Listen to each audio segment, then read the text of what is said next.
Satguru is a realized yogi and mystic who works tirelessly towards the physical, mental, and spiritual well-being of all. With a unique ability to make the ancient yogic sciences relevant to contemporary minds, Sadhguru acts as a bridge to the deeper dimensions of life. His approach does not ascribe to any belief system, but offers methods for self-transformation that are both proven and powerful. Satguru's transformational programs have deeply touched the lives of millions worldwide.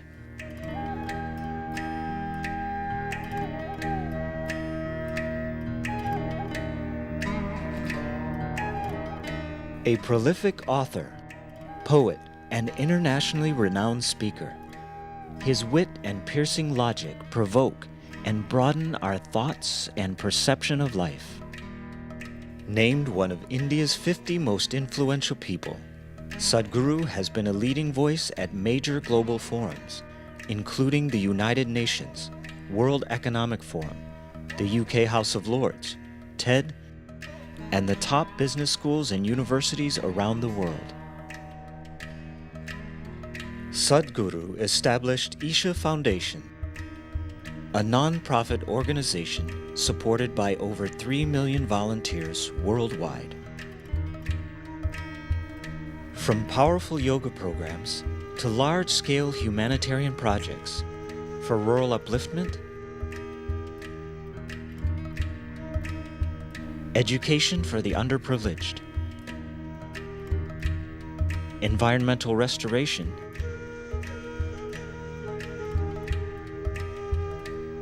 as well as holistic and healthy living. The Foundation's activities are designed to create an inclusive culture and establish global harmony.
A little over 15,000 years ago, in the upper regions of Himalayas, a yogi appeared. Nobody knew where he came from. His antecedents were unknown. But he looked extraordinary, so people gathered. They waited. They thought he's going to perform some miracle. But he did nothing, simply he sat, unmoving. People left. Only 7 people hung on. These 7 people recognized that this is a fantastic miracle because only someone who has transcended the physical nature can simply sit. Then they begged him, "You seem to be knowing or experiencing something that we cannot imagine. Please teach us." Then he gave them some few simple preparatory methods and said, "You prepare yourself, let me see." They went on preparing themselves. Months went into years, years went into decades. 84 years passed. One day, when the shift of solstice happened, the sun's relationship with the planet changes. When these changes happen, every yogi makes some adjustment within himself because something about your body changes at that time. So when he was making this, he just looked. These 7 people had become shining receptacles. 84 years, he had completely forgotten about them. Here they were, still preparing. Then, Because nobody knew his name, he never introduced himself. They called him Adi Yogi. Adi Yogi means the first yogi. Now, because the sun turned south, he also faced south and sat down. So they called him the Adi Guru. The first guru was born. This was considered the most significant day because it's in this day humanity was first reminded the simple laws of nature are not permanent restrictions. If you're willing to strive, you can go beyond that. And he not only gave this idea, he gave methods as to how to get there. And when all the 7 people attained, he told them to go away to faraway lands.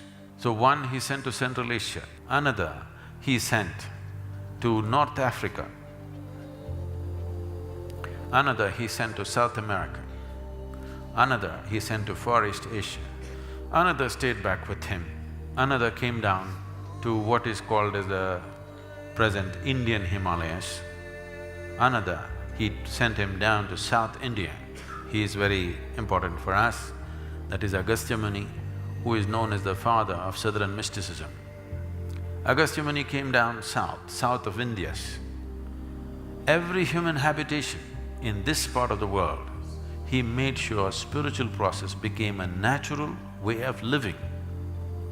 So these 7 sages took this different dimensions of yoga, and even today you can see the remnants of what they did thousands of years ago present in every culture across the planet.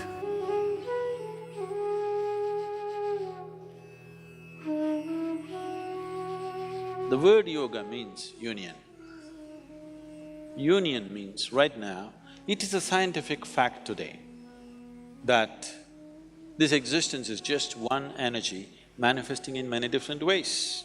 When Einstein says E is equal to mc squared, he's talking about it is all the same energy manifesting in millions of different ways. Or experientially, if you look at it, what you exhale right now, the trees are inhaling. What they exhale, we are inhaling. What this means is, 1/2 of the lung is hanging out there. Yes, 1/2 of your lungs is hanging out there, isn't it? The whole breathing mechanism is not here. Only one part is here, another part is out there. If we experientially knew this, nobody had to tell us to save the environment, don't cut the tree. All this would be rubbish for us if we only experience this. So, it is common knowledge, at least in your high school textbook, that you are not some kind of a freak happening. You are just a part of the universe, you're also just one more happening.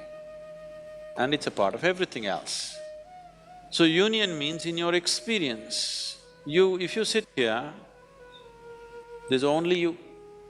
The whole existence is just you. So you're capable of experiencing something that is not you as yourself if only a certain level of inclusiveness happens within you.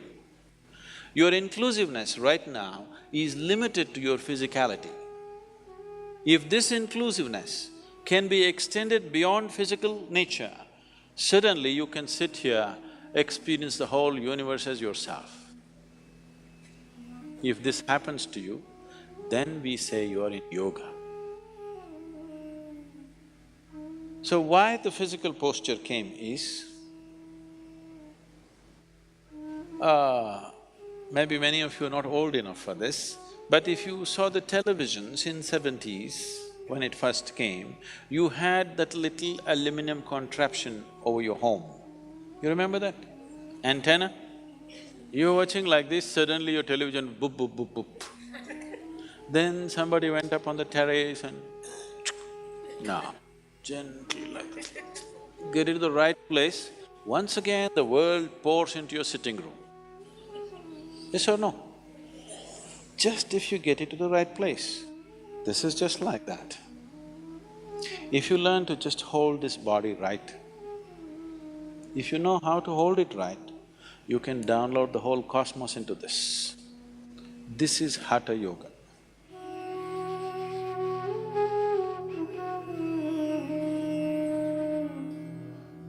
Yoga is not twisting and turning. You can change the fundamentals of who you are. You don't have to do anything on the yoga mat. Without that, you can transform the fundamentals by making your life into yoga. One way of looking at yoga is, one meaning of yoga is, that which renders you to a higher possibility in your life is yoga. So, it is best that people approach this in a different way. So my approach to this is that we must bring the awareness of the profound possibility of yoga. Yoga is a much subtler dimension. It needs to be handled in an extremely committed atmosphere, and you have to be precise in the way you approach it. Otherwise, what can fundamentally transform your life if it's mishandled, it can do certain things. It's like we can't think of living without electricity right now. It's making our lives in every way. So you love it so much, you go and stick your little finger into that hole in the wall, then it does something else. So anything that is capable of transforming our lives, we must understand, if something has the power to transform, it has the power to cause damage if mishandled.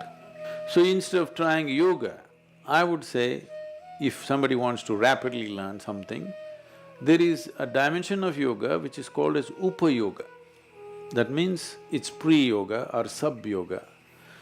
The word Upa-yoga in vernacular languages in India has come to mean something useful now, but actually it means… Upa-yoga means sub-yoga or pre-yoga. So this pre-yoga, we are seeing how to make it popular. You are not looking for any spiritual possibility, you just want to physically be a little better, mentally little limbered up and this. For this, we have a simple schedule of Upa-yoga. You can learn this in 3 minutes yoga you want to do, you can do.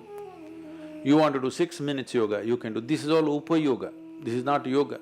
So, probably this is something that large segments of the world, even those people who are involved in yoga are not aware that there's another possibility of doing semi-yoga, something that gives you physical and psychological benefits but doesn't touch the spiritual dimension as yet. After you feel physically, mentally well and you still see life is not fulfilled, then you can seek the spiritual process. So, one dimension of what we want to do for this thing is to make Upa-yoga popular, because this can be taught on the street, this can be taught anywhere and you can practice it anywhere, in any posture, whichever way, and the benefits will be quite immense. But it will not demand the level of commitment that yoga demands, nor does it cause any problem if you do it improperly, because you can't do it improperly. We will be learning 7 sets of Upa-yoga practices: yoga for health, success, peace, well-being, joy, inner dimension, and love. Now we will be learning Upa-yoga step by step. Here are a few guidelines that will set optimal conditions and greatly enhance your receptivity of the practices. Dedicate the next 1 hour exclusively for this purpose. Please ensure cell phones are either in silent mode or switched off. It is also best to avoid getting up, eating, drinking, or going to the restroom in between. It is advisable not to sit for the program with a full stomach or immediately after a meal. Somewhat hungry, light stomach, or empty stomach is optimal. Please sit with your spine comfortably erect, hands uncrossed, and palms open. These conditions will prepare you to be in a heightened state of receptivity and derive the most benefits from the practices. These practices are very safe and simple and can be done by anybody. People with chronic diseases, pain, cardiovascular problems, consult a doctor before doing these practices and exercise precaution. Make sure to do everything slowly and gently, and according to the instructions.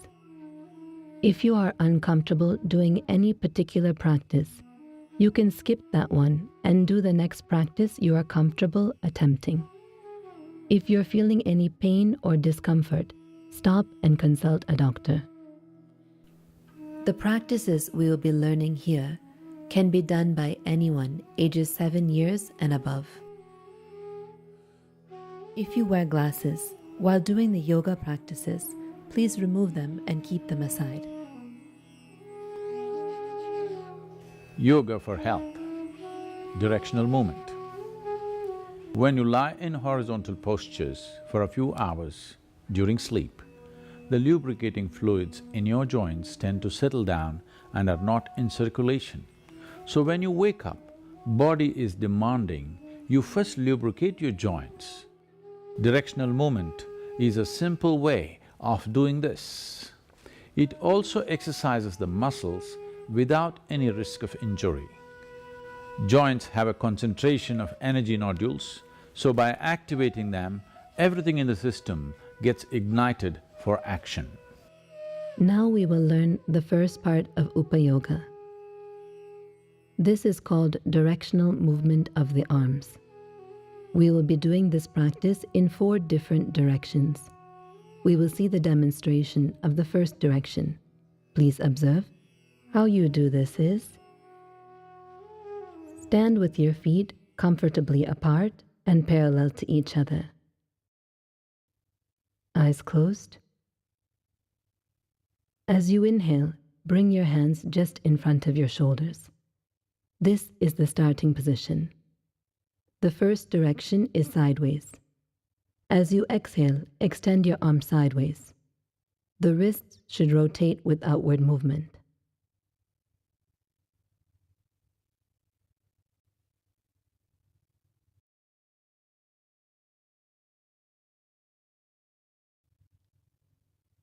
Once your arms are fully extended, as you inhale, bring them inward. Now your wrists should rotate with inward movement.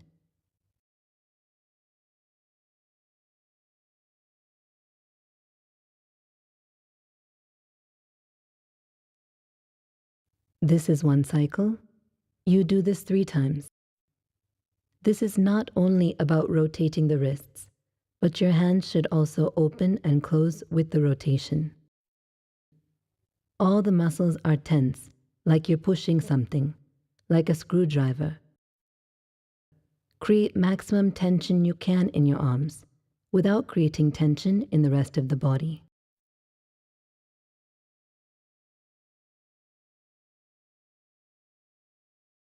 When your arms are going out, it is always outward rotation of the wrists with an exhalation.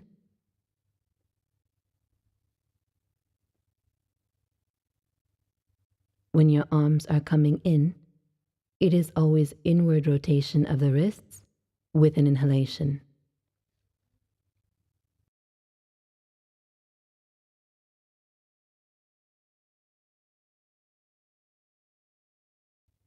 Now we will do 3 cycles together.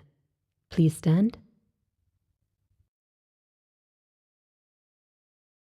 Make sure you have sufficient space around you. Stand with your feet comfortably apart and parallel to each other. Eyes closed. As you inhale, bring your hands just in front of your shoulders. This is the starting position. As you exhale, extend your arms sideways. The wrists should rotate with outward movement.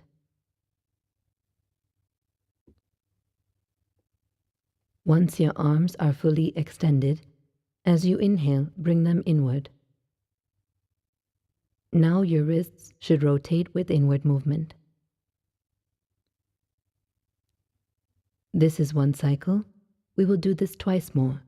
Second cycle. This is not only about rotating the wrists, but your hands should also open and close with the rotation. Create maximum tension you can in your arms, without creating tension in the rest of the body. Third cycle. When your arms are going out, it is always outward rotation of the wrists with an exhalation. When your arms are coming in, it is always inward rotation of the wrists with an inhalation. When you're finished, please relax. You can sit comfortably. Now we will look at a few common corrections to keep in mind while you do the practice. As a clarification, when your arms are going out, it is always outward rotation of the wrists. This is outward rotation.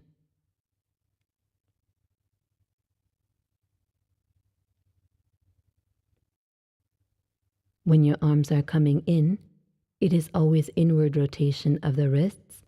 This is inward rotation.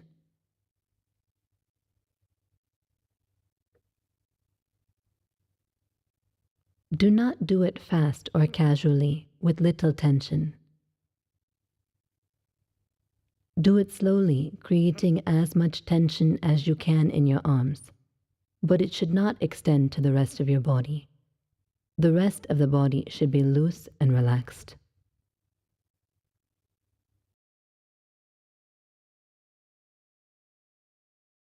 We have seen how to do one direction of the practice. Now we will see all the 4 directions. Please observe. Starting position. Hands just in front of your shoulders. Eyes closed. The first direction is sideways. As you exhale, extend your arms sideways with outward rotation of the wrists.